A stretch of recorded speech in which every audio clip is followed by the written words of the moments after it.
Bonsoir à toutes et à tous et bienvenue dans ce journal.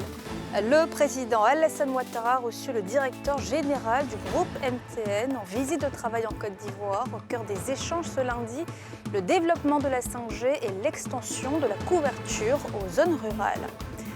Journée internationale de lutte contre la corruption en Côte d'Ivoire. Les jeunes ont été sensibilisés pour faire du pays un modèle d'intégrité, vous verrez. Et au Ghana, c'est le retour de John Dramani Mahama. L'ancien chef d'État a été réélu face au président sortant Nana Akufo-Addo. Réaction de Ghanéens à Abidjan à suivre. En visite de travail en Côte d'Ivoire, le directeur général du groupe MTN a rencontré le président Alassane Ouattara à l'occasion de discuter du développement de la 5G, de l'extension de la couverture et des investissements dans les services digitaux, comme nous le montrent Pierre Dipomélin et Fulgence Kissiedou dans ce reportage.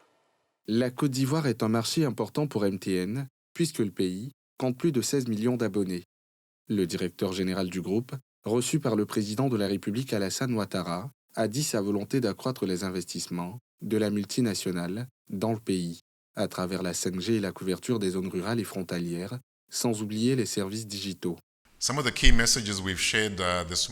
Nous avons réaffirmé à nos différentes parties prenantes que nous avons rencontrées depuis ce matin notre engagement à continuer à développer le secteur du digital en Côte d'Ivoire et notamment nous nous sommes engagés à continuer à investir abondamment en Côte d'Ivoire. Sur les 3 prochaines années, nous allons investir au minimum 300 millions de dollars dans différents types d'infrastructures pour développer la connectivité. Nous avons été impressionnés par la vision partagée par le président de la République sur le développement économique de ce pays. Nous voyons donc la Côte d'Ivoire avec un taux de croissance de l'ordre de 6 à 7% d'année en année. Et naturellement, nous pensons que le secteur de l'économie numérique a sa contribution à avoir dans ce développement. Le groupe sud-africain est établi en Côte d'Ivoire depuis le 1er juillet 2005, avec le rachat par MCell, devenu plus tard MTN International, de la licence de la téléphonie mobile de Télécell Lottonie Télécom. Et chaque 9 décembre, la Journée internationale de lutte contre la corruption rappelle l'importance de sensibiliser face à ce fléau. En Côte d'Ivoire, la Haute Autorité pour la bonne gouvernance a marqué cette journée où les jeunes ont été appelés à adopter de bonnes pratiques, comme nous le montrent Salif Yalekwe et Bobby Filémon dans ce reportage. S'unir aux jeunes contre la corruption, façonner l'intégrité de demain est la thématique centrale autour de laquelle se tient cette année la Journée internationale de lutte contre la corruption en Côte d'Ivoire. Une initiative de la HABG, la Haute Autorité de la bonne gouvernance, qui à travers cette journée officielle tenue à la primature, sensibilise les jeunes. Le développement durable est incompatible avec la corruption parce que, précisément, la corruption corrompt le développement. Face au fléau de la corruption, vous pouvez être une force puissante de changement et la nation attend beaucoup de vous. Représentant le ministre de la Promotion de la Jeunesse, de l'Insertion professionnelle et du Service civique, président de cette cérémonie, la ministre en charge de la cohésion nationale, Miss Belmondo Dogo, a présenté les dispositifs du gouvernement en matière d'insertion, exhortant à la même occasion les jeunes à bannir la voie de la facilité. Je vous invite donc à vous unir et à vous engager et à faire de cette lutte une priorité. Chers jeunes, mesdames et messieurs, l'avenir est entre vos mains.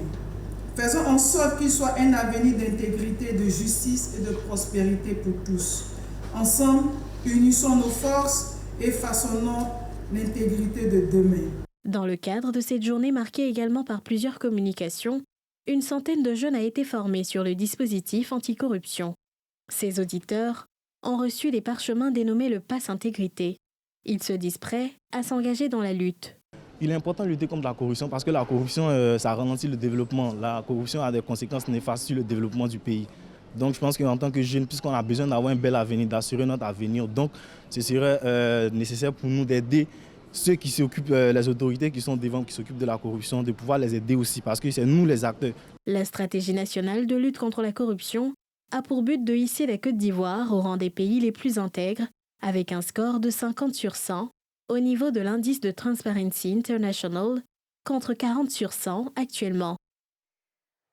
Toujours dans le cadre de la bonne gouvernance, 4 ans après l'introduction du budget programme, la Côte d'Ivoire poursuit ses réformes pour plus de transparence. Ce lundi, la direction du contrôle financier a organisé une rencontre afin de présenter les nouveaux manuels et guides de contrôle en présence de Nadjaïdja et de Zekré Joseph. Antérieurement axé sur la régularité et la réalité de la dépense publique, le contrôle budgétaire inclut désormais des vérifications a posteriori qui consistent à évaluer et à fiabiliser les dispositifs de contrôle interne des ministères, les systèmes de contrôle de gestion des ministères, la performance et la soutenabilité des programmes budgétaires, la production de nouveaux rapports, notamment celui adressé à la Cour des comptes, et la disponibilité des matières au sein des départements ministériels. Aujourd'hui, lorsque nous déroulons la gestion budgétaire, nous avons différents jalons pour lesquels nous faisons des évaluations et au terme de la gestion, nous faisons l'évaluation de toute la gestion qu'il y a eu avec les constats de ce qui a marché, de ce qui n'a pas marché et puis également les recommandations que nous formulons. Cela va dans la logique de la démarche qualité qui demande d'apprendre au quotidien et de s'instruire de ce qui n'a pas marché et puis de s'enrichir de ce qui a marché et bien évidemment de corriger les défaillances pour les gestions à venir. Au cours de cette formation sur les manuels et guides, les structures publiques ont été invitées à accepter de se faire contrôler. Pour le représentant du ministre de tutelle, le renforcement du contrôle budgétaire vise la transparence. Dans un contexte où la transparence et la rigueur sont plus que jamais attendues de tous dans la gestion des finances publiques, il est essentiel que la direction du contrôle financier, en charge du contrôle a priori et du contrôle a posteriori des processus budgétaires, soit équipée d'outils, de procédures et de connaissances adéquates pour assurer un contrôle probant de l'efficacité et de l'efficience des finances publiques. Le manuel de procédure de contrôle des opérations budgétaires, le manuel de contrôle de la performance des programmes et le guide méthodologique des systèmes de contrôle de gestion des ministères sont les documents au cœur de cette formation qui va durer 5 jours. Allons à présent à Yamoussoukro, l'école nationale supérieure des travaux publics a célébré son 60e anniversaire, une initiative des anciens élèves, parmi lesquels l'actuel Premier ministre qui a salué la vision de son fondateur, le père de la nation, Félix Houphouët-Boigny. Les précisions de Pierre Dipomella. L'ENSTP, École nationale supérieure des travaux publics, a joué un rôle crucial dans le développement de la Côte d'Ivoire, notamment au niveau de la formation des experts et élites du génie civil. L'institution souffle sa 60e bougie en présence de l'un de ses anciens étudiants, le Premier ministre ivoirien Robert Begré-Mambé. Une initiative à l'actif des alumni de l'ENSTP. Nous avons vu passer des générations d'étudiants qui, armés des connaissances et compétences acquises ici, ont contribué à façonner notre environnement et à améliorer la qualité de vie de nos concitoyens. Les infrastructures que nous utilisons au quotidien portent en elles l'empreinte de leur travail acharné et de leur dévouement. Fierté pour le ministère de l'Enseignement supérieur et de la Recherche scientifique, l'INPHB se démarque en se positionnant comme une locomotive incontestée de l'enseignement supérieur en Côte d'Ivoire et dans la sous-région. Ancien pensionnaire de la prestigieuse école, le Premier ministre Robert Begré-Mambé a exprimé sa joie d'y revenir à cette occasion. Le chef du gouvernement a surtout salué la vision de son fondateur, feu le président Félix Houphouët-Boigny. Je voudrais donc remercier chacun de vous qui, par sa présence ici ce jour, témoignez de votre reconnaissance au père fondateur de la Côte d'Ivoire moderne, feu président Félix Houphouët-Boigny. Dès les années 1960, il a su que pour faire face aux nombreux enjeux du développement de notre jeune République franchement indépendante, il fallait miser sur le capital humain, notamment par la formation de sa jeunesse dans des secteurs stratégiques clés. L'École nationale supérieure des travaux publics est née de cette vision. Au cours de cette cérémonie, qui a réuni d'éminents anciens pensionnaires de l'ENSTP, plusieurs personnalités ont été décorées pour leur contribution au rayonnement de l'établissement et de l'enseignement supérieur en Côte d'Ivoire.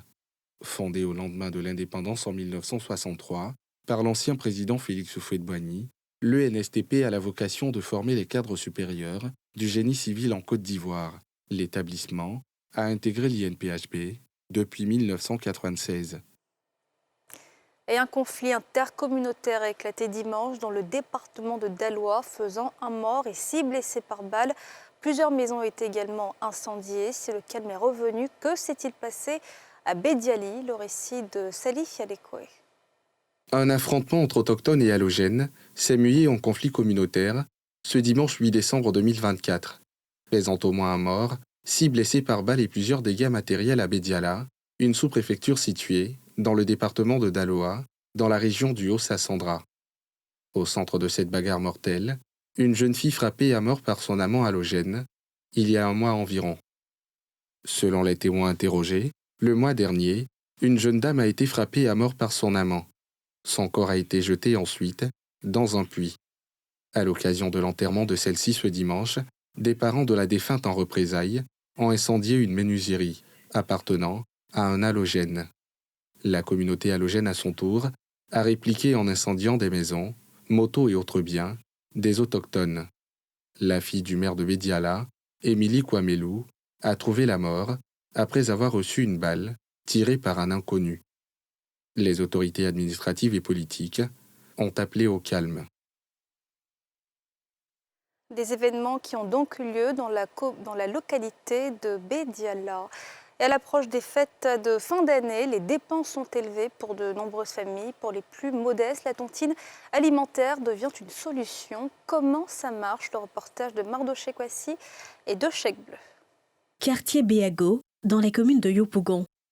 C'est ici, dans ce centre commercial, qu'est basé le Rasalim, réseau de l'autosuffisance alimentaire. Une des activités phares de cette organisation est la tontine alimentaire initiée pour permettre aux familles à faible revenu de s'offrir des vivres et autres équipements à moindre coût pour les fêtes de fin d'année qui s'annoncent. Depuis le mois de juin jusqu'en décembre, nous avons organisé des cotisations qui se font au fur et à mesure à partir de 100 francs jusqu'à 1000 francs. Si vous voulez payer par jour, vous payez par jour. Si vous voulez payer pour la semaine, vous payez pour la semaine. Si vous voulez payer pour le mois, vous payez pour le mois. Vous avez votre carte. En fonction de ça, nous on a notre registre. Et vous venez, vous signez. Et nous aussi, on écrit dans notre registre de juin jusqu'au plus tard le 10 décembre. Donc après ça, on nous appelle pour vous dire, bon, à partir de soit le 20, 22 ou bien le 23, vous venez prendre vos vivres. Félicité Yao, commerçante, a souscrit à cette tontine alimentaire. Avec une cotisation de 200 francs CFA par jour sur 90 jours, elle repartira bientôt avec suffisamment de vivres pour couvrir les besoins de sa famille pour les fêtes de fin d'année. Je vais gagner 2 sacs de riz, 5 poulets, 5 bouteilles d'huile et puis coca, boîte de tomates aussi. En tout cas, il y a un peu de tout dedans. C'est bon pour nous parce que les temps sont durs. Tu ne sens pas que tu es là cotisé au fait. Un peu, tu te rends compte que tu as eu beaucoup de choses. Sur le marché, si on dit qu'il faut aller payer les 5 poulets sur place là. En tout cas, c'est obligé. Mais quand on cotise, on se sent à l'aise. C'est pour cela que j'ai cotisé. Pour se donner les moyens de toucher le maximum de personnes, le réseau essaie de décentraliser ses activités en organisant des sorties terrain. Inès Aga a découvert cette tontine lors d'une sortie du Rasalim au village Béago où elle réside. Depuis, elle passe de meilleures fêtes de fin d'année grâce aux retombées de ses cotisations. Il vient chaque mercredi, donc il vient comme ça, il donne 1000 francs, 2000, 1000 francs, 2000 jusqu'à ce que la fête n'arrive, il est fini, c'est sympa. Avant, les gens payaient pour moi, mais maintenant, par la carte, j'arrive à manger moi-même mes poulets. Souvent, il reçoit 4 poulets, 5 poulets, donc je suis très contente. Il fait très bien jusqu'au 1er janvier avec mes poulets.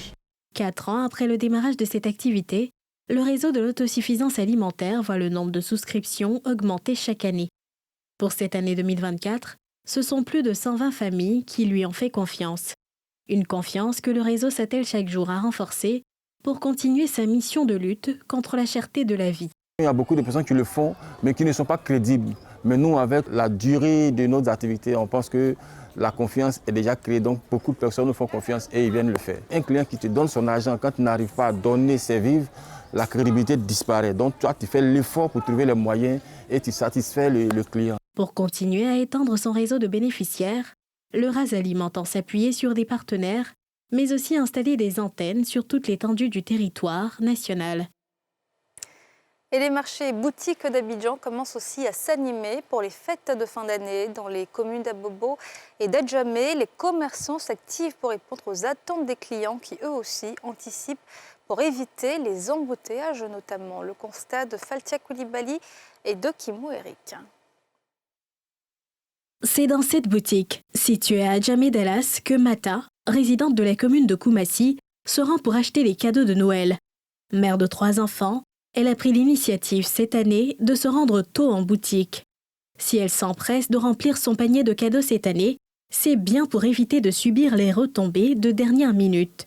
Je suis venue tôt pour venir payer les jeux de mes enfants parce qu'à un moment, quand le mois va arriver au milieu, il y a fait de voitures et puis en plus les jeux vont augmenter. On ne pourrait pas payer. Donc c'est pour cela que j'ai gardé mon argent depuis fort longtemps et puis en même temps je suis venue payer des jeux.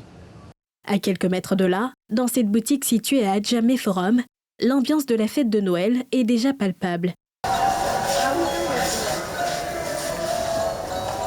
Guirlandes d'un côté et sapins d'un autre. Les jouets, il y en a de toutes sortes. Ici également, les clients ne perdent pas de temps à choisir les cadeaux à offrir. Je pense que ça s'annonce plus tôt. Parce que vu l'engouement, vu les embouteillages, il y a tellement de personnes ici qui viennent faire les achats. Bon, le budget pour mes enfants, c'est 75 000 francs. À la maison, il y a l'installation du sapin qui montre, qui est en fait l'annonce de la Noël. Les enfants demandent plus, surtout les enfants filles, demandent plus les dinettes. Il y a surtout les parents qui demandent à ce qu'on ait des poupées africaines. Malgré la panoplie de jouets visibles en rayon, cette année, les clients sont quasiment à la recherche de nouveaux articles. Cette dame venue faire des achats en grand nombre finit par trouver ce qu'elle recherche, des poupées, mais pas celles qu'on a l'habitude de voir. On a l'habitude de prendre les poupées blanches, mais les poupées blanches, bon. Tout à l'heure, il y a une qui me disait c'est parce que c'est trop noir qu'elle ne voulait pas prendre. Je lui ai dit non, ça c'est plus proche. Je me dis qu'un enfant ne peut pas avoir peur de sa propre peau. Voilà. Blanc, c'est vrai que, bon, à cause des Européens, ça fait chose, mais je trouve que ça, c'est proche de nos cultures. On peut faire comprendre cela aux enfants. Zoom sur la commune d'Abobo. Dans une boutique de vêtements, l'ambiance est tout autre, calme. La commerçante, entourée de tenues colorées et festives, explique pourquoi elle privilégie les habits pour cette période de fête qui s'annonce. J'adore habiller les enfants depuis toute petite. Donc j'aime les habiller pendant les fêtes. On doit vite commencer pour que les parents puissent connaître le coin, pour pouvoir savoir où vont se localiser quand ils vont avoir besoin des habits. Entre jouets, poupées africaines et vêtements, les marchés et boutiques sont déjà en fête. Les commerçants s'activent et les clients organisent leurs achats pour éviter les désagréments de dernière minute. Fidèle à sa tradition d'alternance politique pacifique, le Ghana a élu dans le calme le candidat de l'opposition, John Mahama, comme nouveau président. Le candidat du parti au pouvoir ayant reconnu sa défaite. Dans ce reportage de Pierre Dipomélin, voyez les réactions de Ghanéens vivant en Côte d'Ivoire. La victoire de John Mahama a été accueillie par des sons de cornes et de sifflets dans les rues d'Accra, par ses partisans qui agitaient les drapeaux verts, blancs et rouges de son parti, le National Democratic Congress, NDC. J'ai le singulier honneur, en tant que directrice du scrutin de l'élection présidentielle de 2024, de déclarer son Excellence John Dramani Mahama, vainqueur de l'élection de 2024 et président élu de la République du Ghana, avec un pourcentage total de 56,55%. Félicitations, c'est terminé, merci beaucoup.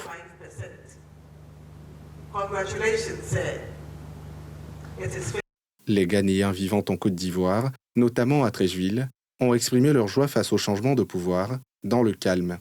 Ce qui est sûr, nous ne sommes pas indécis, mais ce qui est sûr, c'est que la personne qui a gagné, on est heureux de rue. Nous sommes contents. On attend le travail qu'il amène dans le pays pour que nous, les jeunes filles, les jeunes frères, les petits-enfants puissent avoir le travail pour qu'eux aussi travaillent. Aujourd'hui, Dramani Mahama, il a gagné l'élection. Parce que moi, c'est mon candidat. Donc, ça me prête très bien.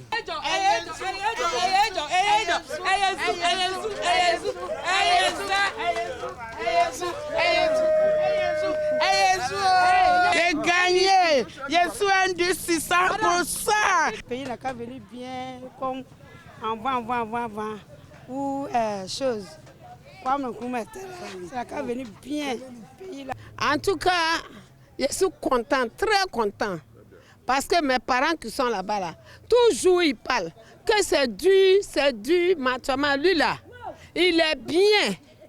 En tout cas, c'est un président qui est très intelligent. Il arrange le pays, il fait que l'argent là diminue parce que notre argent, et puis ces fois, c'est pas la même chose. Si on change, on arrive à Libo et puis on change là, on sait que l'argent, c'est pas beaucoup, mais ça fait quelque chose au Ghana. En tout cas, je suis contente. John Dramani Mahama, c'est un bon président, c'est un choco. La victoire de John Mahama marque un retour historique, faisant de lui le premier président de la 4e République du Ghana à reprendre la présidence après en avoir été chassé par les urnes de 2013 à 2017. Mahama, 66 ans, a promis de relancer l'économie et de mettre en place des réformes anti-corruption. Et voilà, c'est la fin de ce journal. Merci de l'avoir suivi. On se retrouve demain, même heure. Bonne soirée sur la nouvelle chaîne ivoirienne.